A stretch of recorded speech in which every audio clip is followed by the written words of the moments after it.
नमस्कार, शुभ सकाळ तुम्हा सर्वांना। माझं चॅनलचं नाव आहे मसाला क्राफ्ट विथ सरला।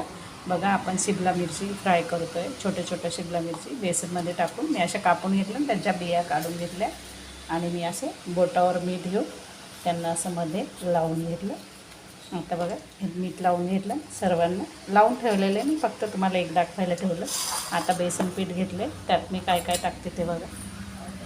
हे बघा, हळद टाकते थोडीशी, थोडंसं किंचित लाल तिखट टाकते,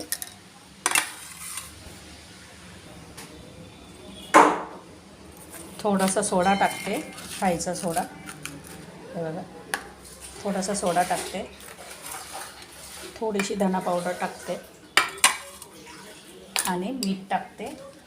मीठ अंदाजानुसार टाका, त्याला पण लावलेलं आहे बघ। थोडंसं मीठ टाकते आणि आता पाणी टाकून चांगलं मिक्स करून घेते। हे बघा, थोडं थोडं पाणी टाकून मिक्स करून घेते। चला, मी मिक्स करून घेते।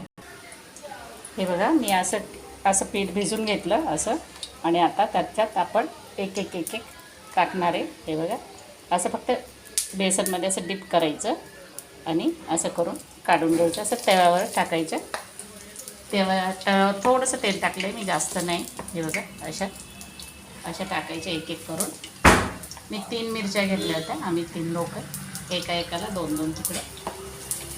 मी परत दुसऱ्या त्या मिरच्या पण तळणार आहे, तिखट मिरच्या। हे बघा, असं आता यांना तळू देते चांगली। चला, आपण खोलून बघू। हे बघा, बघा किती छान फुगले आहे त्या। एक एक पलटी करून, हे बघा, अशा पलटी करून परत त्यांना थोडं शिजू देऊ। आतलं बेसन पण तळल्या जायला पाहिजे। तुम्ही मसाला भरून अख्खी हे पण असे डीप करून करू शकता।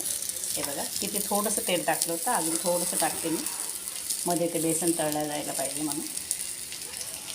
बघा, कमी गॅसवर करते मी आणि झाकून ठेवू आता, म्हणजे त्याचं पाणी पण हे होऊन जाईल। हे बघा, चला आपण खोलून बघू।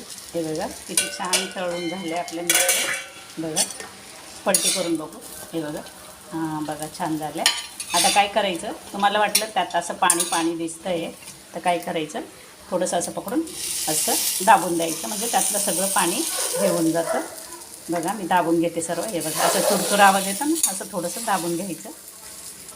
चला, आपण काढून घेऊ। बघा, झाल्या, मी काढून घेते। चला, आता आपण वाढून घेऊ। हे बघा, आपल्या मिरच्या किती छान झाल्या बघा। शिमला मिरची मस्त फ्राय झाली आहे ना, किती छान दिसते बघा। वरण भात बरोबर असंही तुम्ही करून खाऊ शकता। बघा, भाकरीबरोबर तर खूप छान लागतं। वरण भात असला आणि त्याच्याबरोबर पण खूप छान लागतं। या खायला। माझ्या चॅनलला लाईक करा, शेअर करा, कमेंट करा, बेल आयकॉन पण दाबा। धन्यवाद।